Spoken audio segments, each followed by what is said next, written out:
Not much longer than a week after George and Olivia Harrison's home in Hawaii was broken into, their home in England was broken into. This one was much more serious. George was almost stabbed to death if it wasn't for the bravery of Olivia Harrison and George himself. I want to give a trigger warning because you're going to take a look at the face of the guy who broke into their home after Olivia got done with him with a poker iron. December 30th, 1999. George and Olivia Harrison settled down at about 2 a.m. in the 120-room Friar Park Victorian when all of a sudden, I woke up, I just heard smashing of glass. I jumped up, woke up George. Must have been about 4:30 in the morning.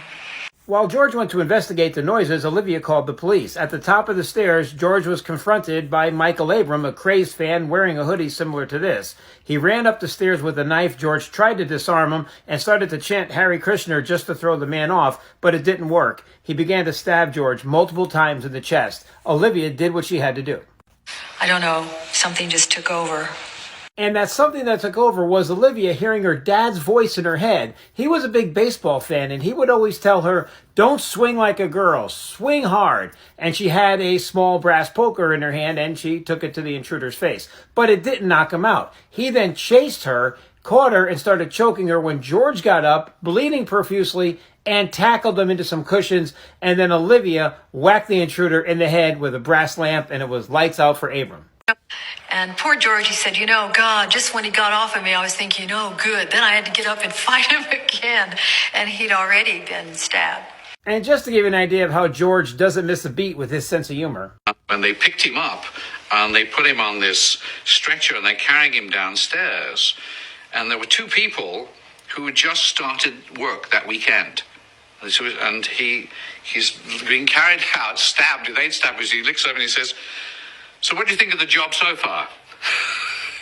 And that is just George being George, and I have another example of his sense of humor coming right up. Meantime, for Abrams, he spent some time in a hospital and then was released. He had pled not guilty due to reasons of insanity and asked the Harrisons to find it in their heart to forgive them. Sadly, George passed away not long after that in November of 2001. The last weeks of George's life, he was in Switzerland, and I went to see him, and he was very ill, and he could only lay down. And while he was being ill and I'd come to see him, I was going to Boston because my daughter had a brain tumor.